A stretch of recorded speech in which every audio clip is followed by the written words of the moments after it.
CBSE words में आपका स्वागत है। तो हम पढ़ रहे थे क्लास 9 साइंस का सेकेंड चैप्टर जिसका नाम है is matter around us pure, और इस चैप्टर की 3 वीडियोस अपलोड हो चुकी हैं। अगर आपने नहीं देखा तो डिस्क्रिप्शन में आपको प्लेलिस्ट का लिंक मिल जाएगा, वहां से देख सकते हो। पिछली वीडियो में हमने सोल्यूशन के बारे में डिस्कस किया था। आज चलिए इसके आगे की चीजें जानते हैं। 2.2.2 what is a suspension. Suspension के बारे में पहली चीज तो आपको ये याद रखनी है कि ये एक नॉन होमोजीनियस सिस्टम होता है, जैसा कि हमको ऑब्टेन हुआ था ग्रुप सी के अंदर एक्टिविटी 2.2 में। क्या किया था हमने? व्हीट फ्लावर को वाटर के अंदर डाल के मिक्स किया था। तो वहां हमने क्या देखा था? In which solids are dispersed in liquids. Disperse का मतलब होता है तितर बितर, यानी कोई चीज फैली हुई हो, स्प्रेड हो एक बड़े से एरिया के अंदर, तो हम कहेंगे ये चीज डिस्पर्स हो गई है। तो सस्पेंशन में क्या होता है? लिक्विड के अंदर सॉलिड डिस्पर्स हो जाता है, यानी सॉलिड की जो पार्टिकल है वो तितर बितर हो जाते हैं, फैल जाते हैं। तो ऐसा नॉन होमोजीनियस सिस्टम जहां पर सॉलिड डिस्पर्स हो जाता है लिक्विड में, उसको हम क्या कहते हैं? सस्पेंशन कहते हैं। सस्पेंशन एक हेट्रोजीनियस मिक्सचर है जहां पर सॉल्यूट पार्टिकल डिसॉल्व नहीं होते बट रिमेन सस्पेंडेड। सस्पेंड का मतलब होता है लटके रहना, यानी डिसॉल्व नहीं हो रहे, बस उसी के अंदर लटके हुए हैं, तैर रहे हैं बस through out the bulk of the medium, यानी जो पूरा वॉल्यूम है उसके अंदर वो सस्पेंड है, उसी में लटके हुए हैं, उसी में तैर रहे हैं। Particles of suspension are visible to naked eye. इसके पार्टिकल नेकेड आई से विजिबल होते हैं, यानी डायरेक्ट आप देखोगे दिखाई पड़ेगा। ये मैंने आपको करके दिखाया ही था, तो समझ ही रहे होगे आप कि व्हीट फ्लावर के जो पार्टिकल्स थे वो हमको दिखाई पड़ रहे थे कि नहीं, उसी में तैरते हुए सस्पेंडेड दिखाई पड़ रहे थे, वो डिस्पर्स थे, वहां पर फैले हुए थे।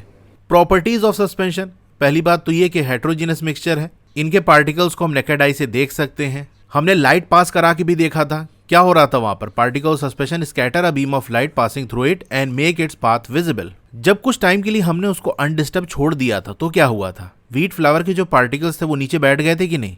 तो हम यहाँ कह सकते हैं कि जो सॉल्यूट पार्टिकल है वो सेटल हो जाते हैं जब सस्पेंशन को छोड़ दिया जाता है अनडिस्टर्ब। तो अगर ऐसा हो रहा है तो हम कहेंगे सस्पेंशन क्या है? अनस्टेबल है। देखो, स्टेबल मतलब जैसा छोड़ कर गए थे थोड़ी देर बाद भी वैसा ही है।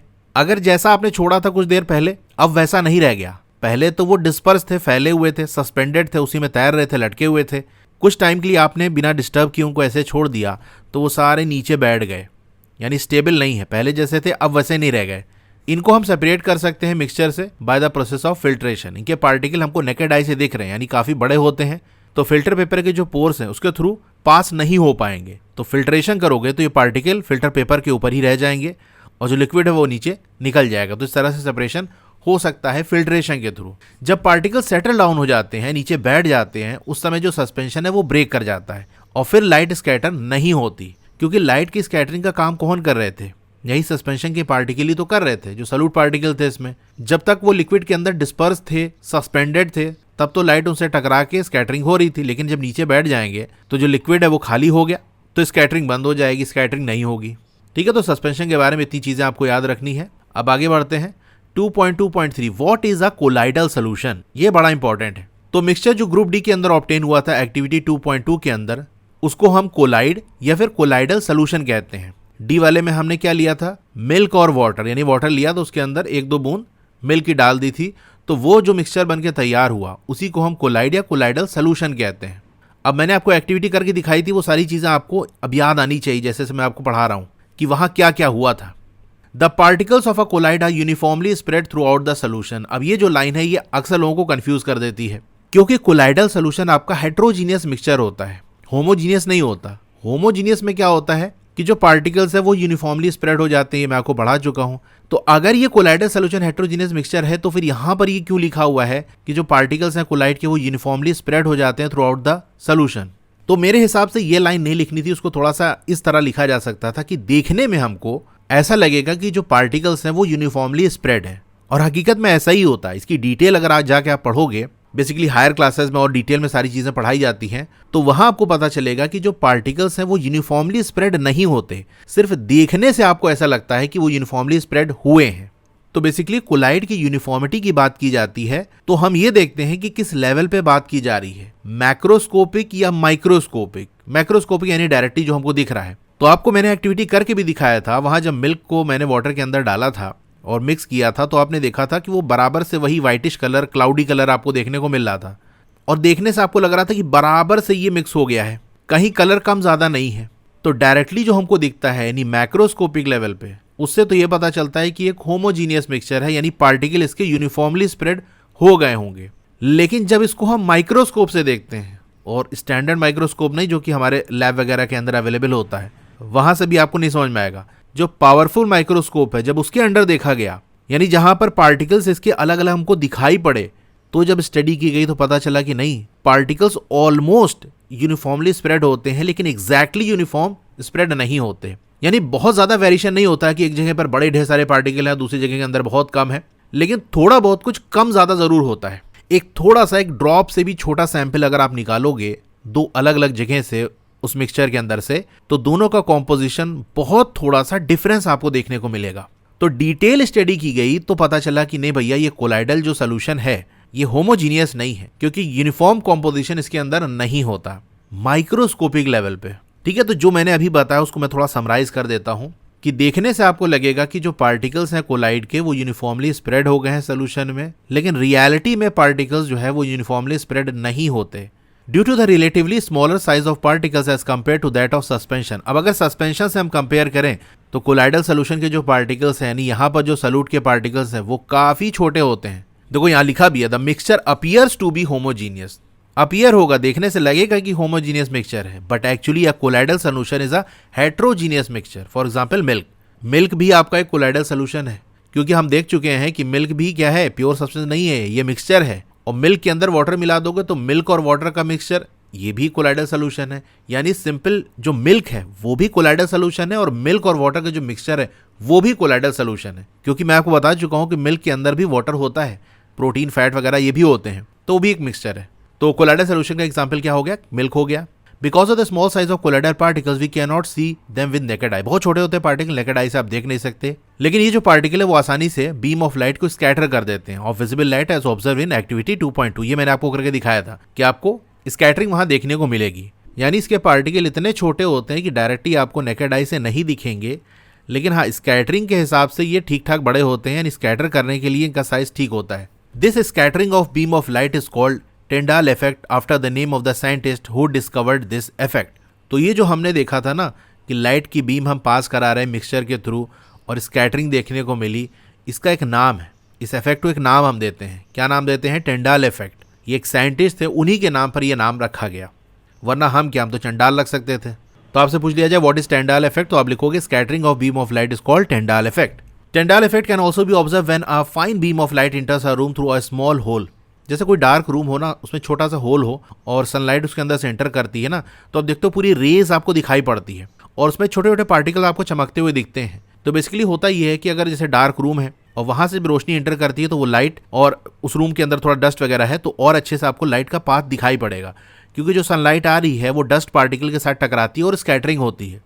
तो वहां पर भी हमको टेंडाल इफेक्ट देखने को मिलता है। यानी सिर्फ ऐसा नहीं कि सोल्यूशन में ही होगा, मिक्सचर के अंदर ही होगा, स्कैटरिंग ऑफ लाइट हमको बहुत सी जगह देखने को मिलता है। This happens due to the scattering of light by the particles of dust and smoke in the air. ये देखो आपको इमेज बनी हुई है। A solution of copper sulphate does not show Tyndall effect, जैसे कि मैंने आपको दिखाया था, और बी वाले mixture of water and milk shows Tyndall effect. Tyndall effect can also be observe when sunlight passes through the canopy of a dense forest. Forest की जो टॉप वाली लेयर होती है उसको हम कैनोपी कहते हैं। घने जंगल के अंदर ट्रीज इतने करीब करीब होते हैं, इतने ढेर सारे होते हैं कि सनलाइट पूरी तरह से नीचे की तरफ जमीन पे आ नहीं पाती, लेकिन कहीं से थोड़ी बहुत कुछ जगह बनाते हुए जो सनलाइट पास होती है तो बड़ी पतली से रेज हमको देखने को मिलती है। तो वो जो लाइट रे नीचे की तरफ आ रही है वो आपको टेंडाल इफेक्ट शो करती है। इन forest mist contain tiny drops of forest. जो धुंध होती है ना, धुंध मतलब जो हल्का कोहरा होता है, तो वहां छोटी छोटी पानी की बूंदें होती हैं, तो ये एक्ट करते हैं as particle of colloid dispersed in air. तो वो छोटी छोटी जो पानी की बूंदें हैं एयर के अंदर वो मिक्स रहती हैं, तो वो एक कोलाइड की तरह वर्क करती हैं। जब सनलाइट इससे टकराती है तो स्कैटरिंग देखने को मिलती है, इसीलिए लाइट का पाथ आपको बनते हुए दिखता है, जैसे नीचे इमेज में बना हुआ है। प्रॉपर्टीज ऑफ अ कोलाइड की बात कर ले तो हम देख चुके हैं कि हेटेरोजीनियस मिक्सचर होता है। साइज ऑफ पार्टिकल कोलाइड के बहुत छोटे होते हैं, to be individually seen with naked eyes. यानी डायरेक्टली हम अपने नेकेड आई से देखेंगे तो हमको पार्टिकल्स अलग अलग नहीं दिखेंगे। वहीं सस्पेंशन में मैंने आपको दिखाया था ना, पार्टिकल आपको अलग अलग दिख रहे थे, लेकिन यहाँ आपको अलग अलग नहीं दिखेंगे। तो देखो एक्टिविटीज कितनी इंपॉर्टेंट होती है। अगर मैंने एक्टिविटी करके ना दिखाई होती तो आप उतना रिलेट ना कर पाते, उतना चीजों को समझ ना पाते, याद रखने में प्रॉब्लम आती। अगर आपका सपोर्ट रहा और अच्छे व्यूज इस पे आए तो मैं और प्रॉपर तरीके से सारी एक्टिविटीज करके दिखाऊंगा, ताकि आपको समझने में, याद रखने में आसानी हो जाए। तो वीडियो को ज़्यादा से ज़्यादा शेयर करिए ताकि अपने कंटेंट को और बेहतर बना सकूं। तो कोलाइड के जो पार्टिकल्स हैं वो इतने छोटे होते हैं कि आपको अलग अलग नेकेड आई से दिखाई नहीं पड़ेंगे, लेकिन हाँ, colloids are big enough to scatter a beam of light passing through it and make its path visible. Scattering के हिसाब से बात करें तो हाँ, इतने बड़े होते हैं कि स्कैटरिंग हमको देखने को मिल जाए। ये मैं आपको दिखा चुका हूँ कि पार्टिकल अगर बहुत छोटे होंगे तो स्कैटरिंग नहीं होगी, उसके लिए एक मिनिमम साइज का होना जरूरी है, यानी थोड़े बड़े होंगे तभी वो स्कैटरिंग देखने को मिलेगी। तो होते तो बहुत छोटे हैं, लेकिन स्कैटरिंग के हिसाब से देखें तो हाँ, उनका साइज बड़ा होता है, स्कैटरिंग कर देते हैं। जैसे किसी बंदे के 100 में से आए 10 नंबर, तो वैसे तो कम ही है ना, लेकिन 5 नंबर वाले कंपैरिजन में तो ज़्यादा है। तो बस यही है, पार्टिकल वैसे छोटे होते हैं हमारे लिए, लेकिन स्कैटरिंग के हिसाब से बड़े होते हैं, क्योंकि स्कैटरिंग के लिए बड़े पार्टिकल्स की ज़रूरत पड़ती है। और हमने उस एक्टिविटी के अंदर क्या देखा था कि मिल्क और वाटर का जो मिक्सचर हमने बनाया था, कुछ देर ऐसे छोड़ दिया तो वो वैसा ही था। मिल्क के जो पार्टिकल है वो नीचे सेटल डाउन नहीं हुए थे, तो एक प्रॉपर्टी ये भी हो गई, they do not settle down when left undisturb, that is colloid is quite stable. ये ठीक ठाक स्टेबल होते हैं, जैसा छोड़कर जाओगे वैसे ही मिलेंगे आपको। They can not be separated from the mixture by the process of filtration. Particle इतने छोटे होते हैं कि फिल्टर पेपर के पोर्स के थ्रू पास हो जाते हैं, तो फिल्ट्रेशन से इनको अलग नहीं कर सकते। इनके लिए एक स्पेशल टेक्निक होती है सेपरेशन की, जिसको हम सेंट्रीफ्यूगेशन कहते हैं। आगे हम पढ़ेंगे इसके बारे में। Can be used to separate the colloidal particles. अब जैसा कि हमने सोल्यूशन के केस में देखा था कि सोल्यूशन के जो कंपोनेंट्स हैं वो कौन कौन से थे, एक सॉल्यूट था, दूसरा सॉल्वेंट था, वैसे यहाँ पर भी हमको देखने को मिलेगा, बस नाम अलग है, काम वही है। The components of a colloidal solution are the dispersed phase and the dispersion medium. तो यहाँ पर भी दो कंपोनेंट है, डिस्पर्स्ड फेज और dispersion medium. The solute like component और dispersed particles in a colloid form the dispersed phase. तो solute जैसा जो कंपोनेंट है, यानी वो पार्टिकल्स जो कि डिस्पर्स रहते हैं। हमने वाटर के अंदर मिल्क डाला था ना, तो कौन से पार्टिकल जाके फैल गए थे, मिल्क के पार्टिकल वाटर के पार्टिकल के साथ मिक्स हो गए थे, फैल गए थे पूरे उसमें। तो इस तरह का जो कंपोनेंट है उसको हम डिस्पर्स्ड फेज कहेंगे। जैसे मिल्क और वाटर वाले एग्जांपल में डिस्पर्स्ड फेज कौन सा होगा, मिल्क के पार्टिकल्स, क्योंकि वो आके वाटर के अंदर फैल जा रहे हैं, डिस्पर्स हो जा रहे हैं। And the component in which the dispersed phase is suspended is known as dispersing medium. और वो कंपोनेंट जिसमें ये डिस्पर्स्ड फेज सस्पेंडेड रहते हैं, यानी उसी में तैरते रहते हैं, लटके रहते हैं, उसको हम डिस्पर्सिंग मीडियम कहेंगे। जैसे वाटर के अंदर आके मिल्क मिक्स हो रहा है ना, तो वाटर आपका डिस्पर्सिंग मीडियम हो जाएगा। इसी डिस्पर्सिंग मीडियम के अंदर जो डिस्पर्स्ड फेज है, यानी जो मिल्क है, वो सस्पेंडेड है, वो वैसे ही तैर रहा है, लटका हुआ है। अब इस बात को एग्जाम्पल से जोड़ के याद रख लेना कि मिल्क और वाटर का जो कोलाइडल सोल्यूशन है, उसमें मिल्क के जो पार्टिकल्स हैं वो तो हैं डिस्पर्स्ड फेज, और जो वाटर है वो डिस्पर्सिंग मीडियम है। तो याद रहेगा ऐसे, colloids are classified according to the state. अब कोलाइड्स का जो क्लासिफिकेशन किया जाता है उनके स्टेट के अकॉर्डिंग किया जाता है, सॉलिड, लिक्विड और gas, of the dispersing medium and the dispersed phase. यानी दोनों के मीडियम को हम देखते हैं कि सॉलिड को सॉलिड में मिलाया जा रहा है, कि सॉलिड को लिक्विड में मिलाया जा रहा है, कि लिक्विड को गैस में मिलाया जा रहा है, कि गैस को लिक्विड में मिलाया जा रहा है, किस में क्या मिलाया जा रहा है। इसके हिसाब से इसको हमने क्लासीफाई किया है। कुछ एग्जाम्पल्स आपको टेबल 2.1 में दिए हैं। आप इस टेबल से देख सकते हो कि ये बहुत कॉमन है हमारी रोज़ाना की ज़िंदगी में, यानी चीज़ों को हम यूज़ करते हैं और इनको देखते रहते हैं, लेकिन इसके बारे में हमको पता नहीं था कि हाँ ये क्या है। अब हम जान गए कि हाँ ये हमारे कोलाइडल सोल्यूशन या सिंपल कोलाइड है। तो टेबल देख लेते हैं, फिर ऊपर का क्वेश्चन देखेंगे। Table 2.1 common example of colloids. तो पहले कॉलम में आपको डिस्पर्स्ड फेज दिया हुआ है, यानी जिसके पार्टिकल किसी दूसरे में जाकर वहाँ पर सस्पेंड हो जाएंगे, डिस्पर्स हो जाएंगे, फैल जाएंगे। और दूसरे कॉलम में आपको डिस्पर्सिंग मीडियम दिया है, यानी किसके अंदर दूसरे पार्टिकल्स आकर फैल रहे हैं, डिस्पर्स हो रहे हैं। तो पहला केस हम देखते हैं जहाँ पर लिक्विड डिस्पर्स हो रहा है गैस के अंदर, यानी गैस होगी उसके अंदर लिक्विड के पार्टिकल आके डिस्पर्स हो जाएंगे, फैल जाएंगे। इस तरीके के कोलाइड को हम एरोसोल कहते हैं। इसका एग्जाम्पल है फॉग, यानी कोहरा, क्लाउड्स हो गया, मिस्ट हो गया यानी धुंध। तो मिस्ट के बारे में अभी ऊपर हमने पढ़ा था ना कि वाटर की छोटे छोटे ड्रॉपलेट्स एयर में आके डिस्पर्स हो जाते हैं, यानी गैस के अंदर लिक्विड आके डिस्पर्स हो रहा है।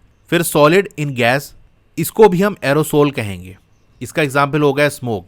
जो आपका धुआं होता है ना, उसमें क्या होता है, गैस होती है और उसके अंदर सॉलिड के पार्टिकल्स भी प्रेजेंट होते हैं। तो ये जो बनाते हैं कोलाइड, इसको हम एरोसोल कहते हैं। ऑटोमोबाइल एग्जॉस्ट हो गया, गाड़ी वगैरह से जो धुआं निकलता है वो। गैस इन लिक्विड को हम कहते हैं फोम, इसका एग्जाम्पल है shaving cream. Liquid in liquid, इसको हम इमल्जन कहते हैं। एग्जाम्पल में आ गया मिल्क, फेस क्रीम। फिर सॉलिड इन लिक्विड, ये सारे एग्जाम्पल हैं और आपको याद रखने हैं कि इस टाइप को हम क्या कहते हैं, कौन डिस्पर्स्ड फेज है इसमें, कौन डिस्पर्सिंग मीडियम है, इसके क्या एग्जाम्पल है, ये याद करने वाली चीज़ है। तो सॉलिड को अगर लिक्विड के अंदर डिस्पर्स कराएंगे तो उसको हम सॉल कहेंगे। एग्जाम्पल है मिल्क ऑफ मैग्नीशिया और मड। गैस एंड सॉलिड की बात कर ले, इसको हम फोम कहते हैं। इसके एग्जाम्पल में भी हमारा फोम हो गया। फोम आता है ना जो सोफे वगैरह के अंदर लगाया जाता है या गद्दा वगैरह उसका बनाया जाता है, उसमें देखो छोटे छोटे होल्स होते हैं। तो बेसिकली वो सॉलिड ही होता है, लेकिन उसके छोटे छोटे होल होने की वजह से वहाँ पर गैस आ जाती है। यानी डिस्पर्सिंग मीडियम हमारा सॉलिड है, उसके अंदर आके गैस बैठ जा रही है, तो इसीलिए वो दबता है। रबर हो गया, स्पंज हो गया, पमिस हो गया, एक तरह का पत्थर होता है, छोटे छोटे इसमें होल होते हैं, इसको पानी भी डालो तैरता है वो। लिक्विड एंड सॉलिड की बात कर लें, इसको हम जेल कहते हैं। एग्जाम्पल हो गया jelly, cheese, butter. Solid and solid आपके सॉलिड सॉल होते हैं, जैसे कलर्ड जेमस्टोन हो गए, मिल्की ग्लास हो गया, ठीक है। तो ये एग्जाम्पल है। अब क्वेश्चन है उसको हम देख लेते हैं। तो पहला क्वेश्चन है differentiate between homogeneous and heterogeneous mixture with examples. यही क्वेश्चन बिल्कुल अभी पिछला वाला जो हमारे इन टेक्स्ट वाले क्वेश्चन थे उसमें हमने देखा था, तो वही इसका आंसर भी होगा। फिर सेकंड क्वेश्चन है how are sol, solution and suspension different from each other. तो तीनों चीज़ें मैंने आपको एक्सप्लेन कर दी। सॉल्ट क्या एक तरह का कोलाइड है, कोलाइड, सोल्यूशन, सस्पेंशन, ये तीनों चीज़ें आपको बता दी मैंने। इसमें क्या डिफरेंस होता है ये टेबल के फॉर्म में मैंने लिख दिया, जस्ट आप नोट डाउन कर लो, एक्सप्लेन मैंने कर ही दिया है सारा। फिर तीसरा क्वेश्चन है to make a saturated solution 36 gram of sodium chloride is dissolved in 100 gram of water at 293 kelvin. Find its concentration at this temperature. तो इस टेम्परेचर पे आपको कंसंट्रेशन बताना है। तो यहाँ पर सॉल्यूट और सॉल्वेंट दोनों के मास दिए हैं, यानी मास बाई मास परसेंटेज हमको निकालना है, तो उसी से कंसंट्रेशन हमारा निकल जाएगा। तो पहले गिवन वैल्यूज आपको लिखनी है। मास ऑफ सॉल्यूट, सॉल्यूट यहाँ पर क्या है, सोडियम क्लोराइड, कितना दिया है 36 ग्राम। मास ऑफ सॉल्वेंट, सॉल्वेंट है हमारा वाटर, दिया है आपको 100 ग्राम। नो मास ऑफ सोल्यूशन, पहले सोल्यूशन का मास निकालेंगे ना, तो mass of solute plus mass of solvent 36 gram plus 100 gram equal 136 grams. क्या पूछा है हमसे, concentration of solution. Mass of solute चलो लिख ही देते हैं formula, upon mass of solution multiply by 100। Mass of solute है 36 अपॉन सोल्यूशन है 136 मल्टीप्लाई बाई 100। सॉल्व करोगे 26.4% आ जाएगा। चलो एक डेसिमल और लिख देते हैं, 26.47 तक परसेंट, ठीक है। तो ये कंसंट्रेशन ऑफ सोल्यूशन आ गया। तो इस तरीके से प्रॉपर आंसर देना है। अक्सर स्टूडेंट एक गलती ये भी करते हैं कि आंसर आता तो है लेकिन करेंगे क्या, डायरेक्ट 36 अपॉन 100 प्लस 36 कर दिया, मल्टीप्लाई बाय 100 कर दिया और आ गया सिंपल आंसर, ये हो गया इतना आंसर। ऐसे नहीं करना है, गिवन डाटा लिखना है, एक एक स्टेप आपको करके दिखाना होता है। एमसीक्यू आप नहीं कर रहे हो कि डायरेक्ट आंसर निकाल दिया, ठीक है। तो ये क्वेश्चन भी हो गया, इसी के साथ ये टॉपिक हमारा कंप्लीट हो गया। तो इस वीडियो को हम यहीं पर एंड करते हैं। क्लास 9 की और वीडियो देखनी है तो इस तरह से आपकी वीडियो चल रही होगी। पहले वीडियो को लाइक कर लो, चैनल को सब्सक्राइब कर लो, मोर पे क्लिक कर देना है, फिर से मोर पे क्लिक कर देना है, तो आपका डिस्क्रिप्शन ओपन हो जाएगा। यहाँ पर देखो मेरे व्हाट्सएप चैनल का लिंक है, तो उसको भी ज्वाइन कर लो ताकि लेटेस्ट अपडेट आपको मिलती रहे। डोंट वरी, आपका नाम और फोन नंबर किसी को भी विजिबल नहीं होगा। फिर क्लास 9 के लिए अच्छी बुक लेना चाहते हो तो उसका लिंक मैंने दे दिया है। अगर आपको स्टडी मटेरियल जैसे नोट्स वगैरह हो गया, एक्सरसाइज के सोल्यूशन हो गया, वो चाहिए तो मेरी वेबसाइट है, वहाँ विजिट कर सकते हो। और नीचे क्लास 9 मैथ्स की चैप्टर वाइज प्लेलिस्ट का लिंक मिल जाएगा। जिस चैप्टर की वीडियो देखनी है उसके लिंक पे आपको क्लिक करना है तो वो प्लेलिस्ट ओपन हो जाएगी। इसके अलावा और भी जो सब्जेक्ट है उनके लिंक भी आपको मिल जाएंगे।